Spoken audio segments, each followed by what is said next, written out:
विधानसभा की राजनीति में 25 वर्ष पूरे करने के बाद 30 अक्टूबर 18 को जनसत्ता दल का गठन लखनऊ में हुआ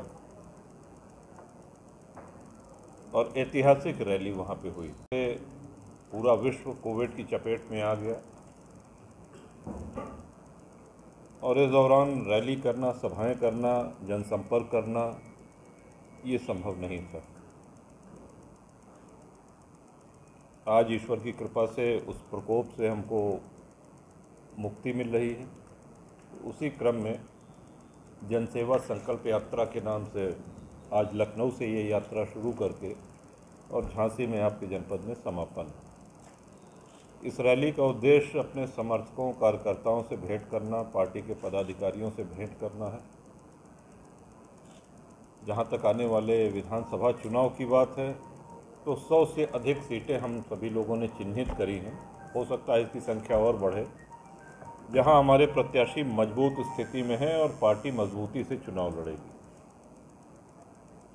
तो हमको जो कहना था वो कह दिया। अब आपके जो प्रश्न हैं आप आज आप शिवपाल यादव से मिले हैं जी, क्या लगता है उनके साथ गठबंधन रहेगा?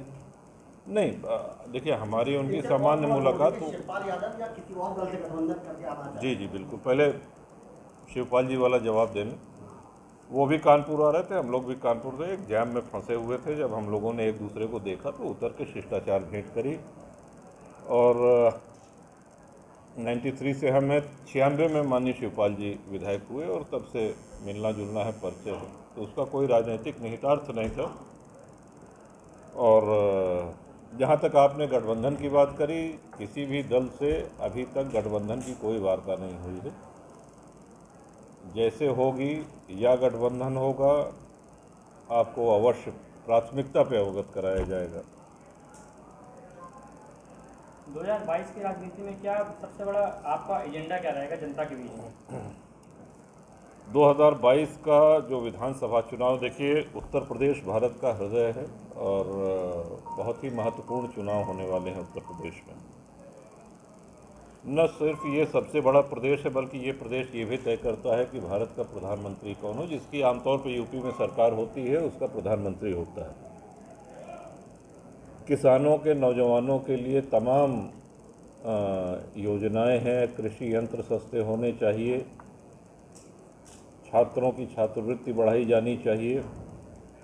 इसके अलावा हम संक्षेप में यदि आपको कहें तो जनसत्ता दल का एक घोषणा पत्र है कि जनप्रतिनिधि सदैव जनसुलभ होना चाहिए। देखिए, एक विधायक के रूप में बहुत से काम हमको ऐसे करने पड़ते हैं जो हमारे अधिकार क्षेत्र में नहीं आते हैं। ये आप समझ रहे हैं कि नहीं हम क्या करें? तो ये भारत का जनप्रतिनिधि या विशेषकर उत्तर प्रदेश का जनप्रतिनिधि, विधायक या सांसद, लोग उससे सिर्फ ये आशा नहीं करते हैं कि आप विधानसभा में जाके हमारे क्षेत्र की कमियां उजागर करें या हम विधानसभा में जो है विधेयक पर हमने चर्चा कर ली तो हमारा काम समाप्त हो गया।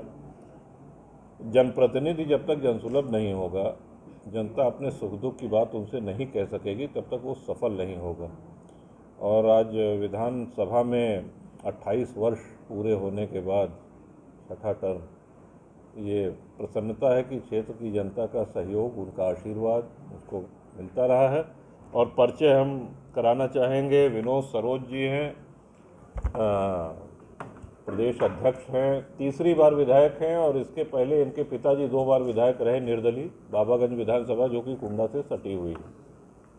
अक्षय प्रताप सिंह गोपाल जी चौथी बार एमएलसी हैं और लोकसभा के सदस्य भी रहे। आमतौर पे लोग पार्टी का गठन तब करते हैं जब वो किसी पार्टी में मौजूद हों, उनको लगे कि उनकी उपेक्षा हो रही, उनकी सुनी नहीं जा रही है, तथाकथित रूप से उनको घुटन महसूस हो रही है, उनके अधिकारों में कटौती कर दी गई, खिन्न होकर के वो लोग पार्टी का गठन कर लेते हैं या अपने किसी एक जाति विशेष को पकड़ करके उन्होंने एक पार्टी का गठन किया। अन्य दलों और जनसत्ता दल में सबसे बड़ा अंतर ये है कि जिन छोटे या नए दल, जो भी आप लोग नाम देना चाहें, इन लोगों ने जब तक किसी बड़े दल से गठबंधन नहीं कर लिया तब तक ये विधानसभा या पार्लियामेंट नहीं पहुंच पाए। इनका खाता ही तब खुलता है जब ये बड़े दल से किसी से गठबंधन कर लेते हैं। तमाम ऐसे उदाहरण आपके सामने हैं। लेकिन जनसत्ता दल के साथ ऐसा नहीं है। हम लोग एक लंबे कार्यकाल से विधानसभा के सदस्य मौजूद हैं और परिचय की अगली कड़ी में शैलेंद्र कुमार जी हैं, 3 बार लोकसभा के सदस्य रहे हैं, प्रदेश सरकार में मंत्री भी रहे हैं और कोऑपरेटिव बैंक के चेयरमैन प्रतापगढ़ के रहे हैं। तो हर तरफ देखेंगे एक राजनेताओं की अनुभवी टीम वो जनसत्ता दल में मौजूद। राजा भैया अभी एक सवाल था, आपकी राज्य में एक धर्म विशेष के लिए राजनीति चलती थी, अब सारी विपक्षी जो दल थे भाजपा के बाद जैसे मुद्दा बना उसके बाद वो सारे दल अब एक अपने आप को सबसे बड़ा हिंदू दर्शाने की कोशिश करने लगे, चाहे सपा हो, बसपा हो या कांग्रेस हो, मंदिर मंदिर जाने की एक राजनीति शुरू हुई है नई तरीके से। क्या लगता है आपको अभी विधानसभा चुनाव में ये ट्रेंड क्या काम करेगा? देखिए, ये जो लोग कर रहे हैं उनसे आप पूछें तो वही इसका बेहतर जवाब दे सकते हैं, या तो उनके पार्टी के प्रवक्ता इस चीज़ का जवाब दे सकते हैं।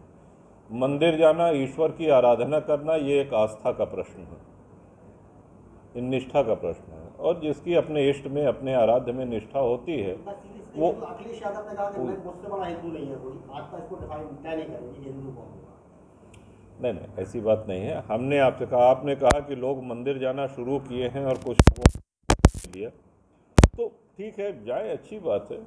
एक सन्मार्ग की ओर कोई बढ़े, अच्छी बात है। राजा भैया अभी एक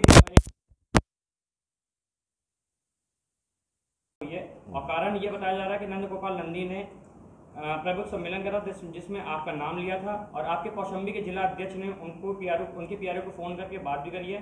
क्या है पूरा मामला? इस मामले में हमसे न बुलवाइए तो अच्छा है। इस पर नो कमेंट्स ही कहना हम पसंद करेंगे। तो अनुरोध है कि इस विषय में हमसे मत बुलवाइए। भैया आपको कई साल राजनीति में हुए, तो आपको राजनीतिक पार्टी अपने साथ क्यों नहीं लेती? नहीं, हम नहीं। जी बिल्कुल, आपने कहा कि कोई राजनीतिक पार्टी क्यों नहीं लेती, बात ऐसा नहीं है। जब जिस पार्टी को ज्वाइन करना चाहते कर लेते, और इस कार्यकाल में ये हमारा सौभाग्य रहा है कि बहुत बड़े नेताओं के साथ काम करने का अवसर मिला है। आदरणीय कल्याण सिंह जी, आदरणीय राम प्रकाश गुप्ता जी, आदरणीय राजनाथ जी, आदरणीय मुलायम सिंह जी, आदरणीय अखिलेश जी, इन सब के कार्यकाल में, मुख्यमंत्रित्व काल में मंत्री पद का दायित्व संभालने का सौभाग्य मिला है। और जिस भी विभाग को संभाला है उसकी रिपोर्ट, उसका आउटकम अच्छा रहा है, और एक लंबे समय तक मंत्रिमंडल संभालने के बाद भी बेदाग होकर के, बिना किसी दाग के आज आपके सामने बैठे हैं। तो पार्टी ज्वाइन करने का विचार इसलिए नहीं बना कि आमतौर पर अब लखनऊ यूनिवर्सिटी से पढ़ के गए थे, गांव पहुंचे, राजनीति का कोई अनुभव था नहीं, कोई पृष्ठभूमि भी नहीं। मूर्ति बहुत पहले से चला रहा है। मूर्ति मतलब अभी से तो नहीं, मूर्ति तो देखिए महापुरुषों की पहले से लगती आई है, इसका सरकार विरोध कर रही है। और मूर्ति वो लगाए जिनकी आस्था हो। तो मैं नहीं समझता कि मूर्ति लगाने में कोई, अगर किसी महापुरुष की मूर्ति कोई लगाता है, हम नहीं जानते हैं आप किस प्रकरण में बात कर रहे हैं, लेकिन कोई भी मूर्ति तभी व्यक्ति लगाए जब उस महान व्यक्तित्व में उसकी आस्था हो, निष्ठा हो। फूलन देवी की मूर्ति लगाने पर लोगों ने विरोध किया था, जबकि समाजवादी पार्टी के लोग हैं अपने गांव देहात हर जगह मूर्ति लगा रहे थे, तभी सरकार ने विरोध किया। न, हमको इसकी जानकारी बिल्कुल नहीं। विधानसभा चुनाव आते ही प्रभुत्व पर जैसे सम्मेलन और जातिवादी राजनीति का प्रभाव शुरू हो गया, आप इस पर क्या कहें? ये कोई नई बात नहीं है। हर बार जब चुनाव आता है, अधिक से अधिक जातियों को अपने पक्ष में करने के लिए राजनीतिक दल इस तरह का सम्मेलन करते हैं, और सिर्फ उत्तर प्रदेश में नहीं, पूरे देश के हर राज्य में ये होता है।